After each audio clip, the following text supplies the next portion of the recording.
All right, let's go out to California and talk to the extraordinary Emily. What's up, Emily? Hey, how's it going? Partying. What are you up to? Good. I'm hiding in my car, so. Just loud and proud it. Loud and proud it. Roll down the windows and let them know. What's up? All right. So I'll just start with my question, and then, if you have questions, you can interrupt me. But so my question is, am I wrong in not showing my emotions to others? And then just to explain that a little bit, I wrote, I'm a pretty even-tempered person. I don't have like big vary in my emotions, like either happy or sad. I'm just pretty even-keeled. And more specifically, when I do have emotions, I don't really show them to others. I'm more private with them. And I just feel like this seems to be abnormal for like girls in general. But I've been this way since I can remember, like since I was a teenager. But recently, me and my husband, we sat down with someone and we talked with him for about an hour. And at the end of the hour, he made some comment and he said that he pegs me for someone that doesn't show much emotion. And for some reason, having a stranger tell me that and peg me so easily bothered me. So I would like to get your insight on that. Well, I don't know that it was like, I don't think he was like, like working at Hogwarts. If he talked to you for an hour and y'all were talking about some heavy things and you didn't show emotion, he was just commenting on, you don't show emotion. Maybe that's true. So it's not like he was like, hoo-ah, you know what I mean? Like, so let me ask you this. Where did you learn to be even keel? I don't know. I knew you were going to ask that. And so I was actually talking to my sister about it. I don't know that I can say.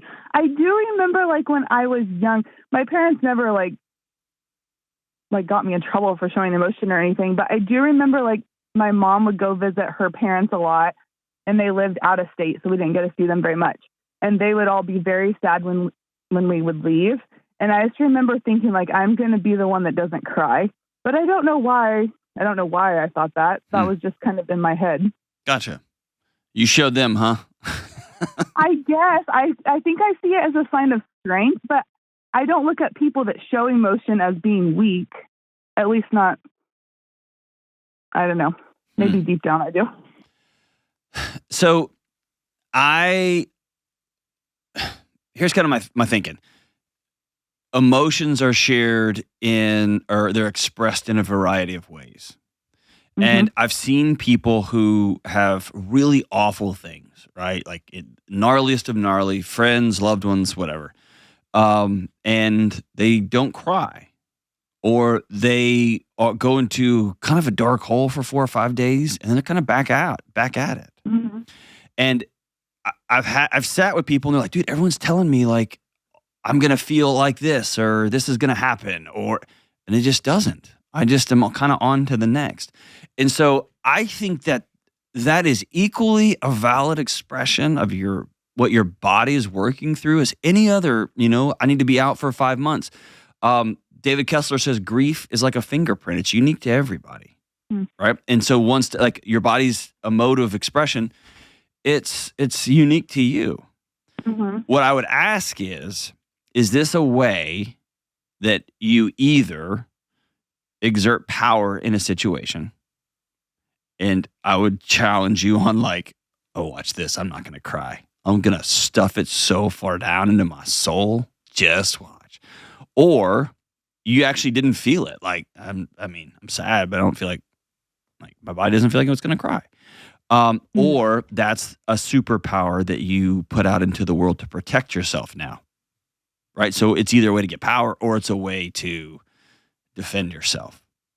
And if it's not, then great. I would tell you, you have to have somebody that you tell the hard stuff to. That doesn't mean you have to cry and kick and scream. Do you have that person, those people, that's not your spouse? Yes. Are you honest with them? Kind of. Kind of. I don't know that I share easily. That's okay. I think we have a culture of oversharing. So okay. I don't have a problem with that at all. Yeah, I do. I have a group of friends that have walked through life with. So Give me an example of a time you shared what you were feeling. Well, okay, to them. So me and my husband went through a really rough patch 2 years ago, like not between us, but just in life. I had some significant health problems and stuff. So I would say like during that time, I would share like what was going on and stuff with them. Would you share clinically, like, I've got this ailment and this, I'm taking this medication? Or would you say, I'm scared our sex life's never going to get back to the way it was. I'm scared my husband's going to leave me. Probably in between that. Okay. Yeah, I would say in between that. Okay. Sometimes people say I'm not very emotional. I don't like to share my emotions. And that's them giving themselves a pass on keeping secrets. And those are two different things. Okay. I'm super okay if you don't wail and kick and scream. I'm a wailer and kicker and screamer. Kelly is not. She's not. Mm-hmm. And in fact, Kelly, and Kelly, you can pop in here. I don't want to tell your story for you, but we talked about how when she was diagnosed with breast cancer several years ago, that she spent most of her energy making sure everybody around her was fine. That would be me. Right? Exactly. But that doesn't mean you get a pass on sitting down with somebody and saying, hey, I'm actually scared to death. Yes, it does. That was Kelly. It doesn't, because secrets have a biological toll they take on your body. So do you get the difference between emotions and secrets as I'm describing them? I may not be doing a good job. Yes. No. Yeah. No, I think I do. Okay. So, yeah, dude, here's what I would do. I would spend 30 days having a conversation with yourself in a notebook. Mm-hmm. Do you do that? No, because whenever you say that, I'm like, how do people find time to do that? Oh, sweetheart. I have 4 little kids, so my time is about 30 minutes in the evening before I go to bed to do all the things. I disagree with you. That's the time you allow yourself. Okay. Here, I don't want to speak something into the universe that's not true, okay? Because I don't want to send somebody on a spelunking expedition down into the caverns of their soul for no reason. Right.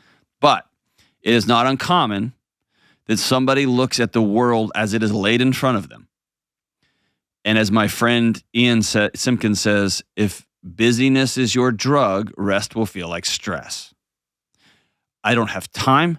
I have this job to do and this list to do, and I will get through the list, and everyone has to eat, and everyone has to poop, and everyone has to wipe, and all the dishes have to be done, and all of this has to be done. And what all of those tasks, which do have to get done, they become a way to not feel. Mm-hmm. And they become an addiction. Because they allow me to be busy instead of to experience what I'm actually feeling about all this stuff. Because when you feel it and experience it, that's when you have a hard conversation with your husband and say, hey, I need some help around here. Or I really wanted to be a mom and have 4 kids, and I'm burning out too. And so can we hire a house cleaner once a month? Or can I work half a day once a week so I can talk to adults about things other than poo and pee? Mm-hmm. But if you don't ever give yourself a space, which, by the way, give yourself another 30 minutes, for God's sake, right? If you don't give yourself that space, your body is keeping the score the whole time, as Vander Kolk says. Yeah, that's probably true. And then one day you'll explode. Have you had a good one? A good just rip roar? That's the thing, is I hold it in, and then I will show my emotion in probably anger or frustration. Gosh, you know what you could do for a living is be a producer of a pretty good podcast, because you're exactly like my friend Kelly. Exactly. Here's what I tell my husband it's dangerous when I have time to think, because then, like you said, you go down that rabbit trail. It's dangerous when you have time to think. It's deadly when you don't. That's a good point. So here's your challenge. Find 2 or 3 things that you can ask him to help around the house with, and that doesn't mean he's not working his butt off at his job, and that doesn't mean he's not tired either. Mm-hmm. That means there's only so much of you to go around, and give yourself 30 days to write down in a journal, in a notebook. Mm-hmm. And it could be as simple as, here's 5 things I'm grateful for. Here's 5 things that I'm not grateful for. Just be honest. And it might take 2 or 3 weeks of doing this to slowly peel back some of those layers. My guess is it was not cool for you to cause a scene when you were a kid. Yeah, I don't know. I just didn't. I don't know if it was cool or not. I think my parents would have been fine with it, but yeah, no, there was a sense of like, we act this way in the culture we grew up in. Yeah. So that's probably partly true. And that's not necessarily a bad thing, right? Right. But I don't want your kids feeling that energy, that nuclear reactor inside your chest that's always kind of buzzing, that you don't deal with, except when it just overflows and becomes a volcano in your living room. Mm-hmm. I don't want them. People worry about that explosion. It's not great, right? When yelling and screaming and slamming cabinets or whatever it is you do. But that's not what I'm mostly worried about.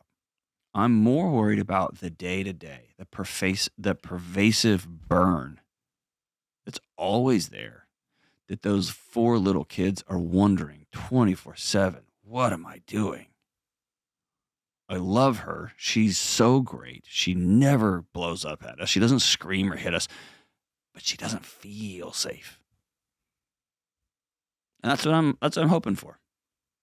And that doesn't mean you have to scream and cry and have big swings and all that. Everybody's different when it comes to that.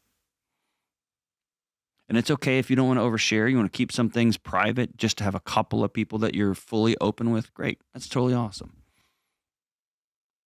But there's a difference between feeling, there's a difference between emotion and keeping secrets.